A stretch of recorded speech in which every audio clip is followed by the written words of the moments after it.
Good morning, UUCP. Yay!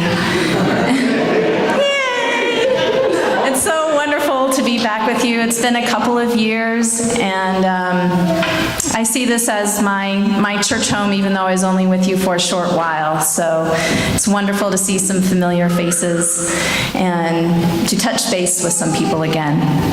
Thank you.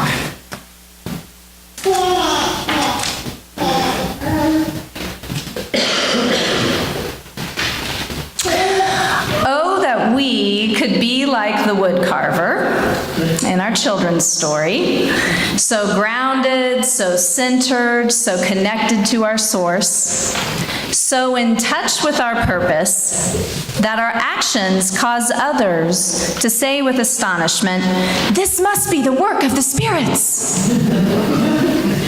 I don't know about you, but that doesn't happen very often to me. I struggle to stay connected and to incorporate contemplative practices into my daily life. The lure of the to-do list is strong and demanding. I'm often on autopilot from one task to the next. Must go to work, must clean the dishes, must do the laundry, must write the paper, must shower and brush my teeth too. Eventually, I reach a point of exhaustion, and I realize I'll never completely finish my to-do list. So, what am I to do? I plop myself down in front of the screen to watch my latest Netflix addiction. Of course. I'm embarrassed to say right now it's Gilmore Girls. At other times it's been The Flash. Yeah, so. But yeah, I'm either being productive or I'm being entertained. Does this sound familiar? We're really not too different from children. I work as a part-time nanny, taking care of 2 children in the afternoon as I'm going through school. Lately, I've been hearing from the 6-year-old boy and the 8-year-old girl this particular phrase: "I'm so bored. There's nothing to do." Of course, this usually comes after I've said no, yet again, to the request to have their iPads back. If there's not something to do, then life is boring. Life is a bit unbearable if I'm not doing something or if I'm not being entertained. And our American culture doesn't really help us. We value working hard and getting ahead. We value stuff and what it takes to acquire stuff.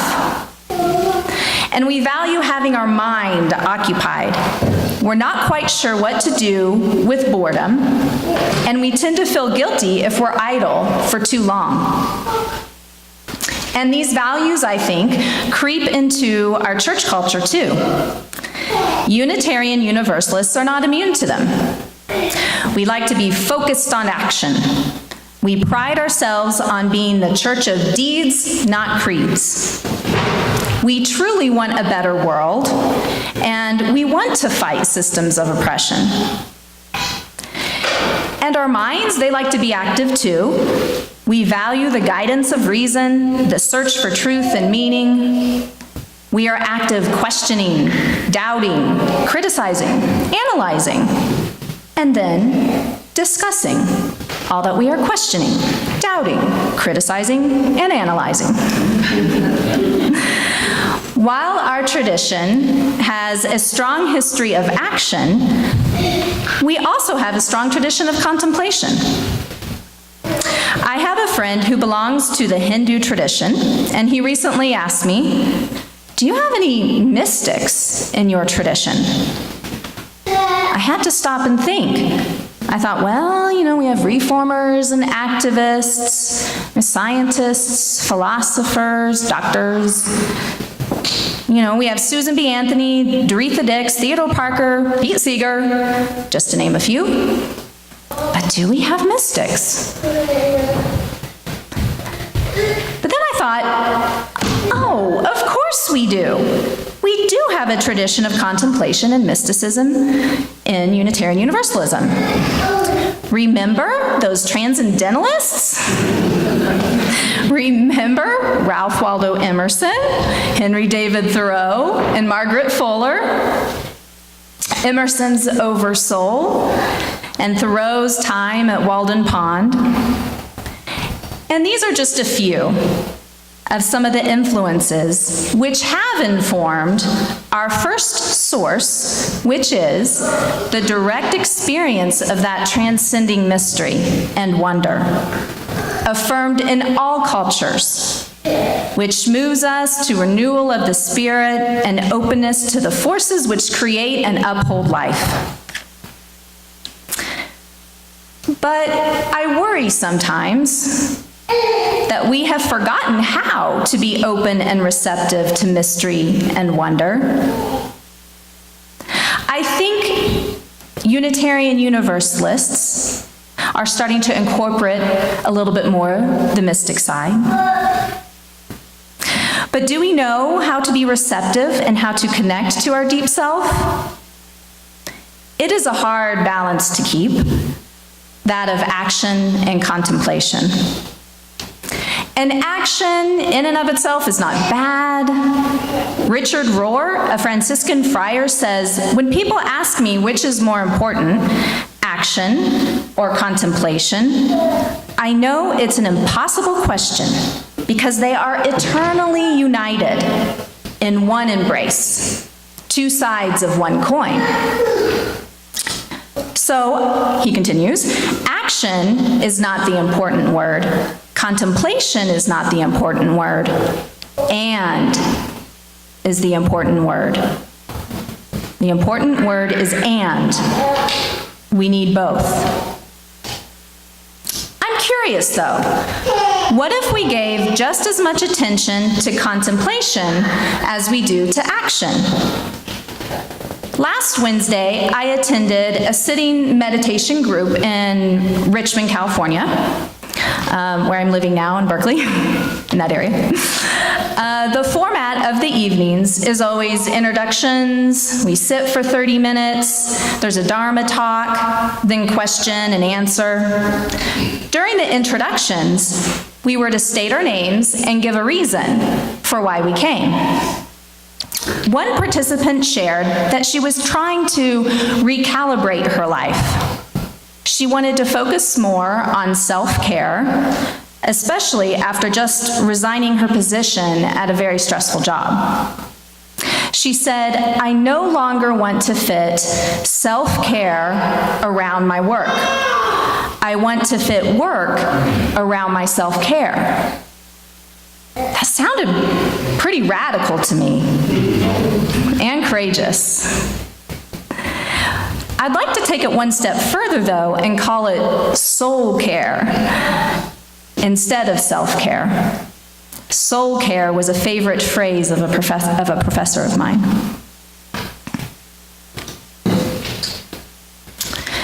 So a life of too much action and not enough soul care can be destructive, not only for us as individuals, but also for our communities and for the world. The other day, I was listening to one of my favorite podcasts on being. Krista Tippett was interviewing Rabbi Amichai Lau Levi, and he shared this Talmudic story. A number of people were sitting in a small boat. All of a sudden, one man begins to drill a hole under his seat. When the people complain, he retorts, "What complaint do you have? After all, I'm drilling the hole under my own seat." Finally, a wise man answers him, "We are all in the same boat. The hole may be under your seat, but the water that comes in will make the boat sink with all of us." And sometimes we are like this, right? We are doing, only to look up and realize we just might be sinking the boat. What are our actions worth if they are creating a destructive pattern for ourselves and for our world? How do we know if our doing is healthy and life-giving?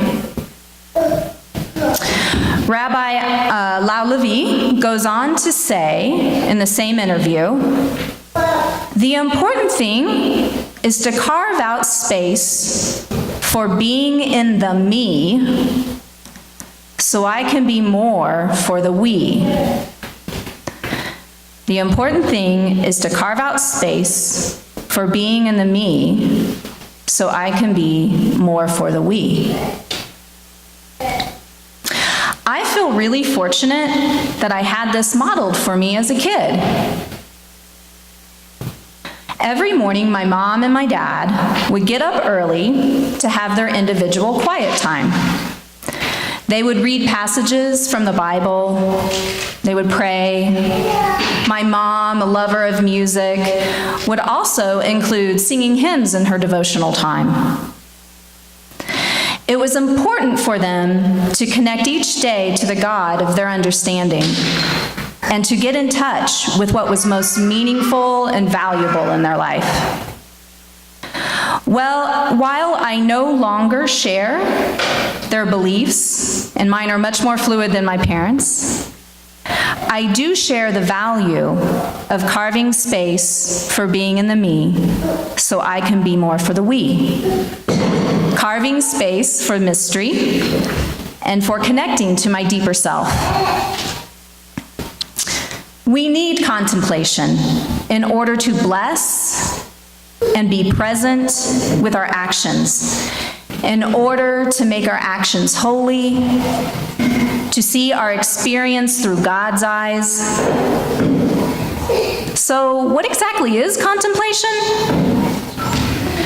For me, contemplation means getting in touch with the mystery of being, taking time to stop and listen, to take a break from the automatic mind,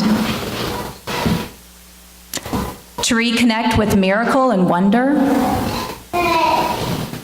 to reconnect with deep wisdom and compassion. And contemplation is not just for ministers, or minister wannabes, or monks and nuns. It is for everyday people. It's for human beings. It is for being. Brother David Stendel-Rast says, the mystic is not a special kind of human being, but every human being is a special kind of mystic. We are challenged to become the mystic we are meant to be. You may not fast for days on end like the woodcarver did. I know I don't. But I think we all can explore ways to guard our spirits and to not expend them on trifles that are not to the point, as Chung Tzu wisely says. So I would like to share with you the tree of contemplation. And this is a useful visual aid, which I don't have with me now. I have it somewhere. But it's a useful visual aid of a tree. And at the base is communion, connection, and awareness. Then it has, I think, 7 main branches that represent categories of contemplative practice. So I'll just share the categories and then a couple of practices that fit under those categories that you might do or have heard of before. So the first category includes stillness practices. It includes sitting meditation, being in silence. Then the next category is movement practices, which can include yoga, tai chi, labyrinth walking.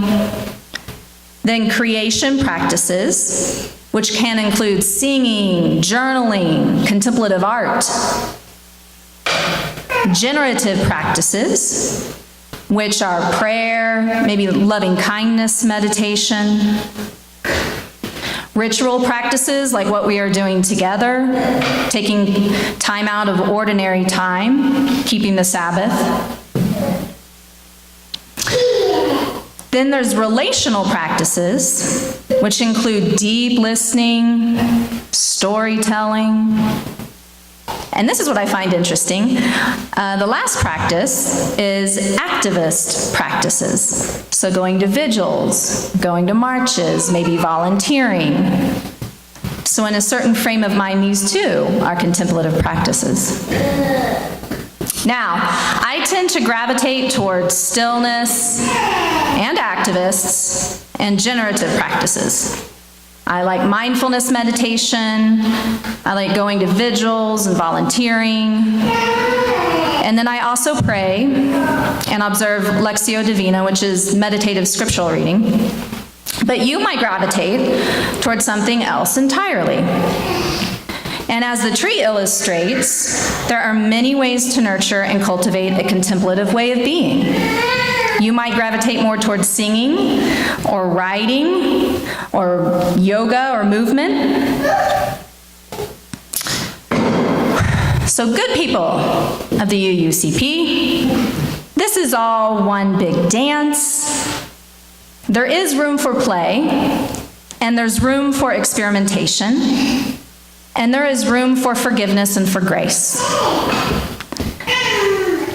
Sometimes the way contemplation and action plays out in our lives is like two dancers, taking turns being in the spotlight. They each have time for their solo, but every now and then the dancers embrace, and their movements are so fluid that they move as one.